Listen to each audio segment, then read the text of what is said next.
Good morning friends, welcome to Krishna tutorials. आज हमारी change in profit sharing ratio chapter के ऊपर फोर्थ क्लास है। हमने पिछली तीनों क्लासेस में देखा था। सबसे पहले हमने 4 केसेस देखे थे और इंट्रोडक्शन देखी थी कि change in profit sharing ratio हम निकालते कैसे हैं। उसमें new ratio, old ratio, gaining ratio and sacrificing ratio, इन सब से रिलेटेड हमने 4 केसेस किए थे। और थर्ड वीडियो में हमने देखा था कि गुडविल, चाहे पुरानी चाहे न्यू, चाहे ओल्ड गुडविल चाहे न्यू गुडविल, उन दोनों की ट्रीटमेंट हम जब प्रॉफिट शेयरिंग रेशियो चेंज होती है तो कैसे करते हैं। अब हमारे पास अगली जो, वैसे बुक के अकॉर्डिंगली हम देखें तो एक और टॉपिक है, उसके बाद हमारा ये टॉपिक आता है। पर मैं पहले आपको ये टॉपिक इसलिए करा रहा हूँ कि ये थोड़ा ज्यादा इजी है उससे, एंड ये कराने के बाद वो टॉपिक कराऊंगा तो वो ज्यादा अच्छे से समझ आएगा। अब देखो, एक सिंपल सी चीज समझो। जो जब भी हमारे पास पार्टनर्स की रेशो चेंज हो रही है, अब अगर पार्टनर्स की रेशो चेंज हो रही है, उसकी वजह से उनके जो पुराने एसेट्स और लायबिलिटीज थे वो तो उनके थे, पर जो न्यू है, मतलब एक बात समझो, जैसे मान लो उनकी रेशो चेंज होने तक, उस डेट तक जो उनके पास जितने भी प्रॉफिट्स थे, वहां तक के जो प्रॉफिट्स है ना, वो पुरानी रेशो में बांट देते हैं ताकि आज तक का काम सारा डन हो जाए और आने वाले टाइम पे हम न्यू फिर से प्रॉफिट्स न्यू रेशियो में बांट सके। सिंपल सी चीज है। जैसे ए, बी और सी ने अगर कल प्रॉफिट शेयरिंग रेशियो बदलनी है तो वो कहेंगे यार आज तक के जितने प्रॉफिट है वो अभी पुरानी रेशियो में पहले बांट दो, अगर लॉस है वो भी पुरानी रेशियो में बांट दो, कल से हम न्यू प्रॉफिट्स लॉसेस जो होंगे वो न्यू रेशियो में बांटेंगे। अब इस चीज से रिलेटेड ना हमारे पास नेट प्रॉफिट तो अगर दिया हो तो बहुत अच्छी बात है, अगर ना दिया हो तो कभी कभी क्या होता है, हमारे पास कुछ एसेट्स या लायबिलिटीज ऐसे होते हैं जो रीवैल्यू हो चुके होते हैं, या फिर कोई ऐसी लायबिलिटीज जो रीअसेस हो चुकी होती हैं। उसका मतलब है कोई एसेट की वैल्यू या तो इंक्रीज या डिक्रीज होगी होगी, और सेम तरह से या लायबिलिटी की वैल्यू इंक्रीज या डिक्रीज होगी होगी। इन सारी चीजों का एक नेट रिजल्ट निकालने के लिए हम एक अकाउंट बनाते हैं जिसका नाम है रीवैल्यूएशन अकाउंट। इस अकाउंट में हम 2 चीजें करते हैं, revaluation of assets and reassessment of liabilities. एक तरह से सेम चीज ही है, हम लायबिलिटीज और एसेट्स दोनों की रीवैल्यूएशन भी कह सकते हैं। इसका मतलब क्या है, हमने देखना है कि कोई एसेट की वैल्यू इंक्रीज हो गई या कोई एसेट की वैल्यू डिक्रीज हो गई, उसको रिकॉर्ड करना है। कोई लायबिलिटी की वैल्यू इंक्रीज हो गई या लायबिलिटी की वैल्यू डिक्रीज हो गई, उसको भी रिकॉर्ड करना है। या कभी कभी ऐसा भी हो सकता है, कोई एसेट ऐसा था बुक में रिकॉर्ड ही नहीं किया हुआ था, मतलब एसेट था उसको रिकॉर्ड नहीं किया हुआ था, अनरिकॉर्डेड एसेट था। उस अनरिकॉर्डेड एसेट को भी हम अब रिकॉर्ड करेंगे। कोई अनरिकॉर्डेड लायबिलिटी हो उसको भी अब रिकॉर्ड कर देंगे। कोई लायबिलिटी खत्म हो गई है उसको माइनस कर देंगे, एसेट खत्म हो गया उसको माइनस कर देंगे। अब ये सारी जितनी भी चीज है ना, इसको हमने कैसे करना है वो आपको मैं इस अकाउंट के जरिए बताता हूँ। हाँ जी, तो ये देखिए, हमारे पास किसी भी अकाउंट में एक डेबिट साइड होती है और एक क्रेडिट साइड होती है। अगर हम सिर्फ और सिर्फ इस अकाउंट की बात करें ना, अब यहाँ पे हमारे पास कोई भी अगर फायदे की चीज है तो वो क्रेडिट में जाएगी। मैंने जब लर्न किया ना तो ऐसे लर्न किया था कि कोई भी अगर फर्म को फायदा हो रहा है तो रीवैल्यूएशन अकाउंट में क्रेडिट में जाता है, और अगर कोई भी फर्म को नुकसान हो रहा है तो वो डेबिट में जाता है। ऐसे भी लर्न कर सकते हैं। दूसरा तरीका हम सिंपली लर्न कर सकते हैं कि डेबिट साइड पे, मतलब इस अकाउंट के डेबिट साइड पे क्या जाएगा, 2 चीजें। पहला, decrease in assets and increase in liability. मतलब आपके पास कोई एसेट है उसकी वैल्यू डिक्रीज होगी। मान लीजिए मशीनरी है और कह रहे हैं मशीनरी के ऊपर डेप्रिसिएशन लग गई। अब मशीनरी के ऊपर डेप्रिसिएशन लगने का मतलब है उसकी वैल्यू कम हो गई, तो वो मशीनरी के ऊपर जो डेप्रिसिएशन है हम इस अकाउंट में डालेंगे क्योंकि उसकी वैल्यू कम हो रही है। या फिर दूसरी चीज, अगर किसी लायबिलिटी इंक्रीज हो रही है, मान लो वो बोले क्रेडिटर्स आर टेकन मोर, मतलब यहाँ कोई भी और लायबिलिटी अगर इंक्रीज हो रही है, आउटस्टैंडिंग एक्सपेंसेस, आउटस्टैंडिंग सैलरी है, कोई भी लायबिलिटी इंक्रीज हो रही है तो वो लायबिलिटी भी इधर जाएगी। अब सिंपल सी बात है, एसेट कम हो या लायबिलिटी बढ़े, बिजनेस का फायदा तो नहीं है, नुकसान ही है, मतलब नुकसान वाली चीजें इधर चलेगी। और इस साइड पे क्या आएगा, इस साइड पे बिल्कुल रिवर्स आ जाएगा उसका, increase in assets and decrease in liability. वो कैसे, अगर किसी एसेट की वैल्यू बढ़ गई है, ठीक है, अगर वो बोले कि market value of the asset is 10,000 जबकि उसकी बुक वैल्यू 6,000 थी, तो 4,000 बढ़ गया एसेट, तो वो क्रेडिट साइड पे डालेंगे। दूसरी चीज, अगर कोई लायबिलिटी कम हो जाए, जैसे वो कहते हैं creditors accepted the claim 60%, 40% liability कम हो गई, वो भी हम लायबिलिटी इधर डालेंगे। मतलब हमारी फायदे की चीज क्रेडिट साइड पे और नुकसान की डेबिट साइड पे। और आपको याद होगा हम डेबिट साइड पे अकाउंट में कुछ भी लिखने टाइम कैसे लिखते हैं, टू, जैसे टू एसेट्स या टू लायबिलिटीज, और यहाँ पे कैसे लिखते हैं, यहाँ पे लिखते हैं बाय। और आपको अगर याद है हम जर्नल से लेजर कैसे बनाते हैं, जर्नल में जो चीज डेबिट में होती है अकाउंट में हमारे वो क्रेडिट में आती है, और अगर जर्नल में कोई चीज क्रेडिट पे हो तो अकाउंट में वो अपने आप डेबिट में शिफ्ट हो जाती है। अब सिंपल सी चीज देखिए, एसेट जब इंक्रीज होता है तो कहाँ जाता है, एसेट अगर इंक्रीज हो तो वो डेबिट में जाता है और डिक्रीज हो तो क्रेडिट में, लायबिलिटी इंक्रीज हो तो क्रेडिट में, डिक्रीज हो तो डेबिट में। अब उसी को ना मैं आपको एक जर्नल एंट्री की तरह भी बता देता हूँ, इसी के साथ देख लीजिए। हाँ जी, अगर हम यही सारा कंसेप्ट जर्नल एंट्री के फॉर्म में देखें, क्योंकि हम अकाउंट कोई भी बनाए वो जर्नल से ही लेजर अकाउंट बनता है, तो जर्नल से अगर हम देखें हमारे पास फिर से वही चार चीजें हैं, increase in asset, decrease in asset, increase in liability and decrease in liability. Simple सी बात हमें याद ही है कि एसेट जब भी बढ़ता है वो भाई साहब डेबिट ही जाते हैं, एसेट कम होने पे क्रेडिट में जाता है, लायबिलिटी बढ़ने पे क्रेडिट में, और लायबिलिटी कम होने पे डेबिट में। तो ऑब्वियसली रीवैल्यूएशन को उसका जो सेकंड रोल करना पड़ेगा। इंक्रीज इन एसेट में क्या होगा, asset account debited to revaluation account. अब यहाँ पे एसेट का मतलब सिर्फ एसेट नहीं है, मतलब एसेट वर्ड नहीं है, जौन सा भी एसेट होएगा वो नाम आएगा। अगर कैश है तो कैश, कोई भी फर्नीचर, मशीनरी, लैंड, बिल्डिंग, जौन सा भी नाम होएगा वो नाम आएगा। अगर इंक्रीज हो रहा है तो asset account debited to revaluation account, और अगर एसेट डिक्रीज हो रहा है तो एंट्री रिवर्स हो जाएगी, क्योंकि एसेट डिक्रीज होने पे वैसे भी एसेट क्रेडिट में जाता है, तो एसेट डिक्रीज होने पे एंट्री आएगी revaluation account debited to asset account. Clear, simple सी चीज है ये, तो हम मतलब अपने आप ही अंदाजा लगा सकते हैं। तीसरी चीज है increase in liability, liability increase करने पे कहाँ जाती है, क्रेडिट में जाती है, तो लायबिलिटी क्रेडिट में जाएगी तो रीवैल्यूएशन को कहाँ जाना पड़ेगा, डेबिट में जाना पड़ेगा, और तो कोई जगह ही नहीं है। जैसे साइंस वाले कहते हैं ना, for every action there is an equal and opposite reaction.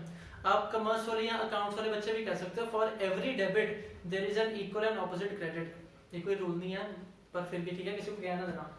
अब देखो इंक्रीज इन लायबिलिटी के लिए हमने क्या किया, revaluation account debited to liability account, क्योंकि लायबिलिटी बढ़ रही है तो लायबिलिटी क्रेडिट में चलेगी, रीवैल्यूएशन डेबिट में चले गया। और ऐसे ही last decrease in liability, liability कम हो रही है तो लायबिलिटी डेबिट में जाती है, मतलब liability account debited to revaluation account. अब यहाँ तक अगर आपको समझ आ गया है तो आपकी स्किल्स टेस्ट करते हैं और एक सम सॉल्व करके देखते हैं।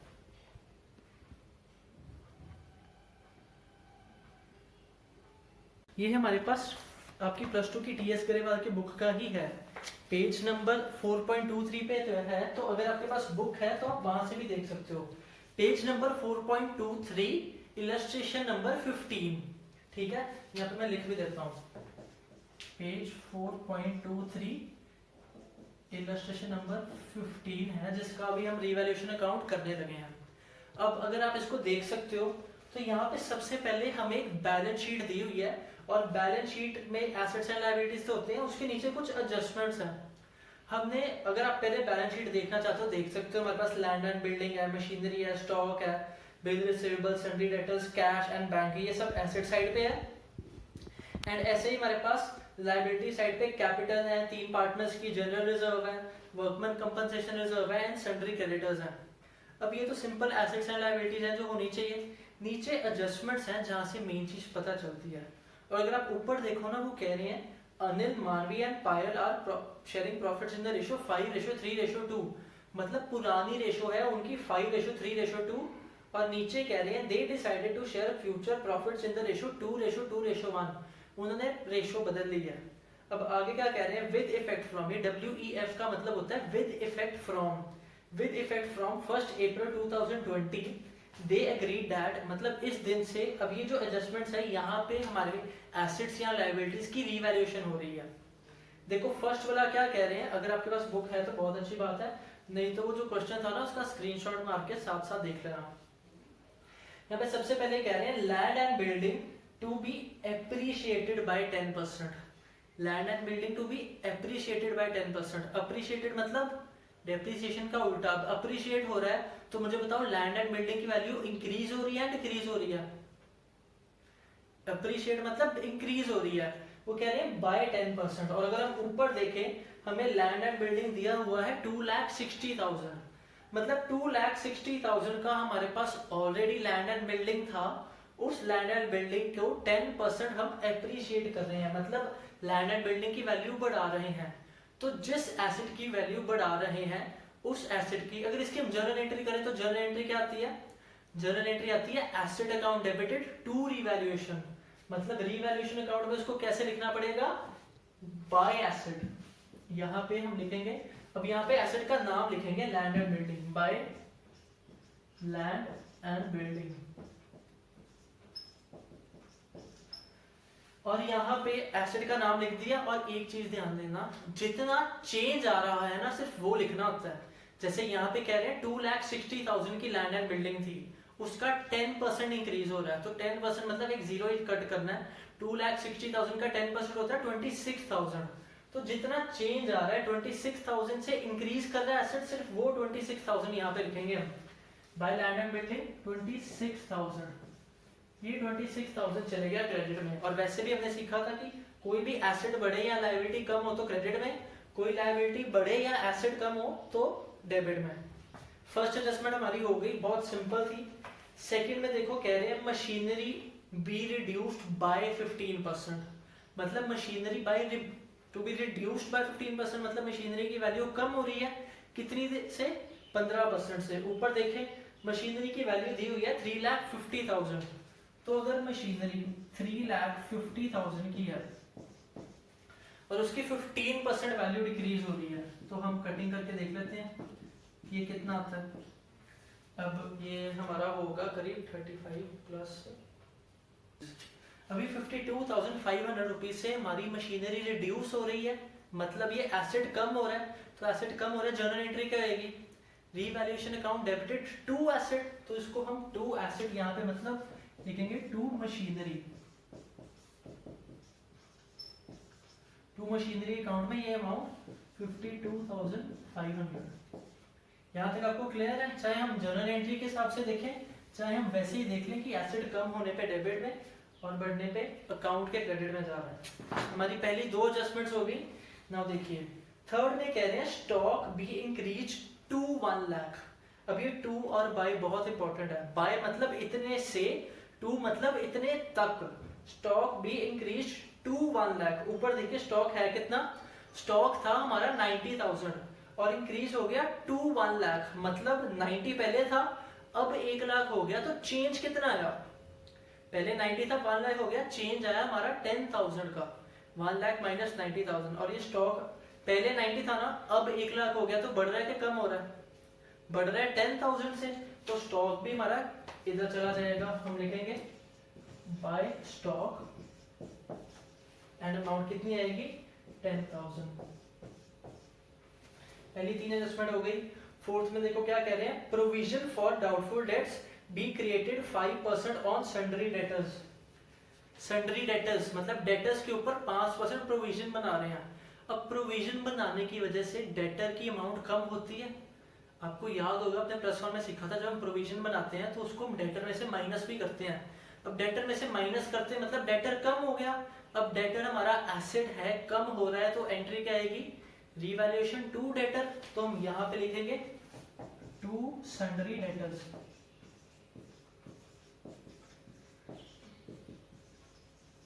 एंड 5% है और ऊपर सन्ड्री डेटर्स कितने हैं हमारे पास? सन्ड्री डेटर्स है 1 लाख, तो 1 लाख का 5% सिंपल होता है 5,000, तो 5,000 हमारे पास यहाँ पे आ जाएगा सन्ड्री डेटर्स में। यहाँ तक क्लियर? नेक्स्ट अब फटाफट से खत्म करें। नेक्स्ट कह रहे हैं अ क्रेडिटर, ये ध्यान से पढ़ना, a creditor of 5,000 is not to claim the dues, hence it is to be return back. एक क्रेडिटर है, वो इतना अच्छा है, उसको हमने 5,000 देना था, कहता रहने दो। तो अगर हमने क्रेडिटर को पैसे नहीं पे करने तो हमारी लायबिलिटी कम हो रही है। लायबिलिटी कम हो रही है तो फायदे की बात क्रेडिट में जाती है। और अगर हम जर्नल के हिसाब से देखें तब भी एंट्री क्या आएगी? जब लायबिलिटी कम होती है तो लायबिलिटी जाती है डेबिट में, तो एंट्री आएगी लायबिलिटी टू रीवैल्यूएशन, मतलब यहाँ पे हमें बाय लायबिलिटी लिखना पड़ेगा। और लायबिलिटीज का नाम क्या है? Sundry creditors. तो यहाँ पे सन्ड्री क्रेडिटर्स हम यहाँ पे लिखेंगे बाय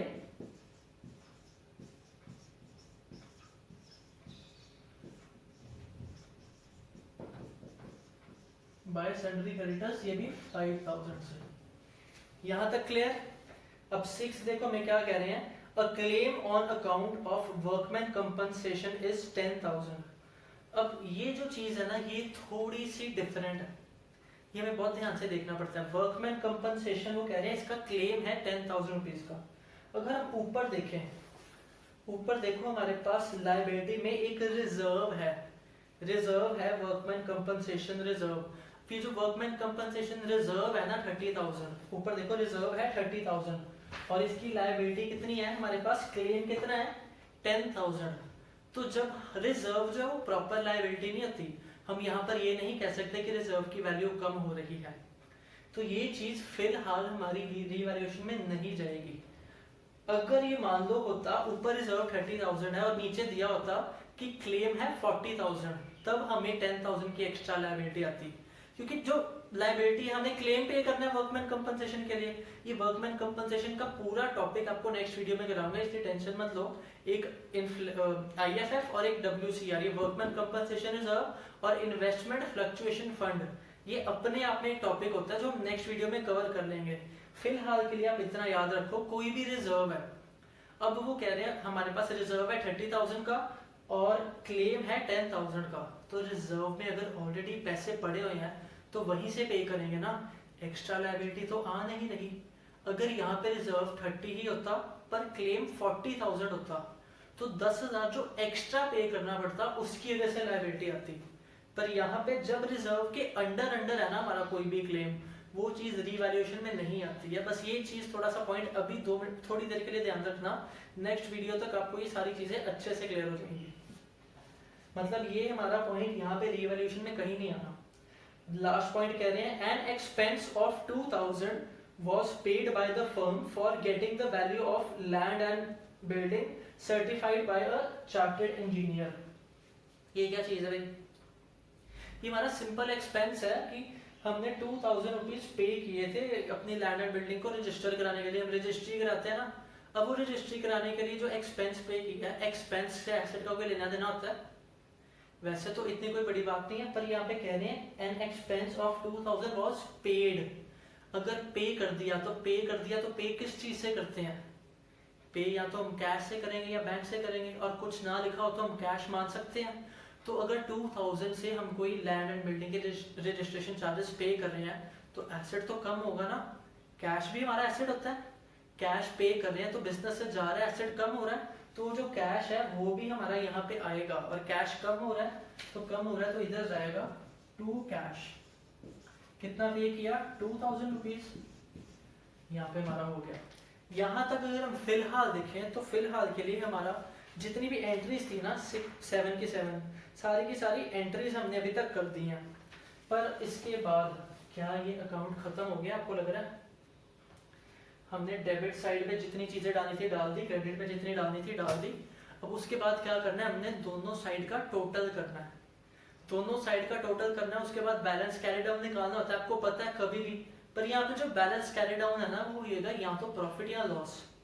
अब इधर हम सारे फायदे डाल रहे थे, क्रेडिट में सारे फायदे डाल रहे थे, डेबिट में सारे नुकसान डाल रहे थे। मतलब अगर क्रेडिट साइड ज्यादा बड़ी हो और डेबिट साइड छोटी हो तो हमें फायदा है, और अगर डेबिट साइड ज्यादा बड़ी हो और क्रेडिट साइड छोटी हो तो हमें नुकसान है। और बैलेंसिंग फिगर हमारा कैसे आता है, पहले हम देख लेते हैं कि दोनों साइड का टोटल कितना कितना आ रहा है। पहले इस साइड का टोटल करें, इस साइड का टोटल हमारा आएगा, अगर इसको प्लस करें आएगा 59,500। और क्लियरली मुझे नजर आ रहा है कि ये साइड बड़ी होगी, 59,500 ये मेरा डेबिट साइड का टोटल आया। अब अगर मैं क्रेडिट साइड की टोटल लगाने की बात करूं तो क्रेडिट साइड का टोटल कितना आएगा, 26 + 10 36, 36 + 5 41,000। अब 59,500 बड़ा है या 41,000? 59,500 ज्यादा बड़ा है, 41,000 छोटा है। तो मतलब हमें दोनों साइड इक्वल करने के लिए क्या करना पड़ेगा, इन दोनों का जो डिफरेंस है वो यहाँ पे डालना पड़ेगा। मतलब हम क्या करेंगे, 59,500 माइनस 41,000 वो आएगा हमारा 18,500। पहले हम ऐसे भी कर सकते हैं कि बड़ा टोटल दोनों साइड पे लिख दें, ये तो आपको पड़ा है, पता ही है कि बड़ा टोटल दोनों साइड पे हम लिख देते हैं पहले, मतलब यही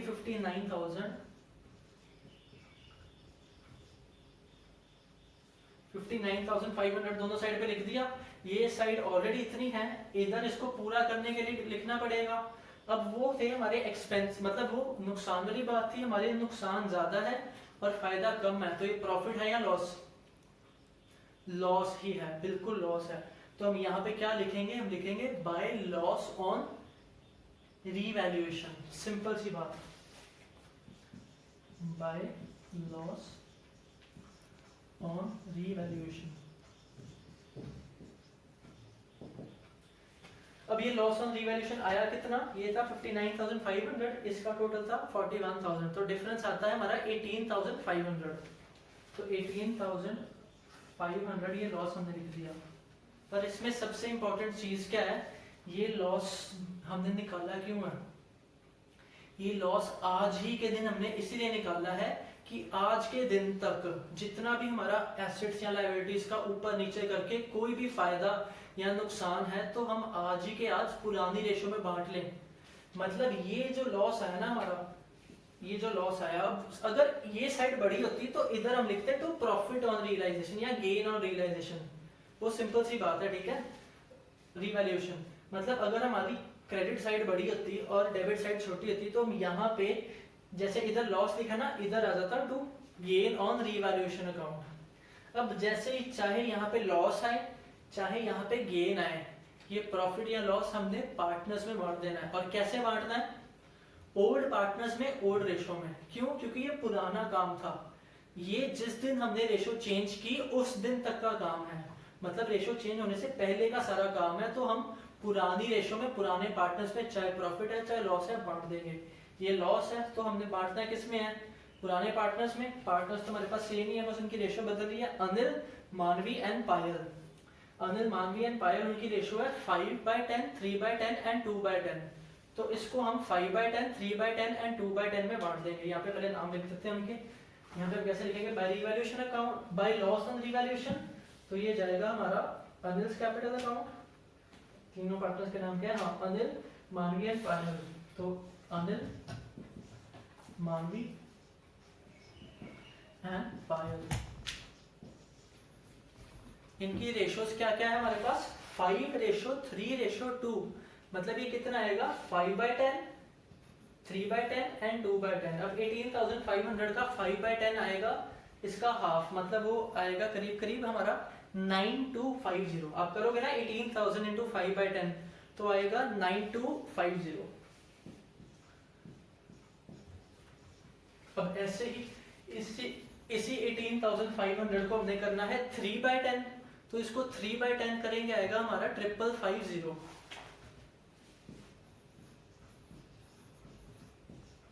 ये कैलकुलेशन आप चेक कर सकते हो। जब तीसरे पार्टनर का निकालना है तो आएगा हमारा 2/10, या फिर आप इसमें से ये दोनों माइनस भी कर सकते हो, जैसे मर्जी कर दो। वो आएगा हमारा 3700।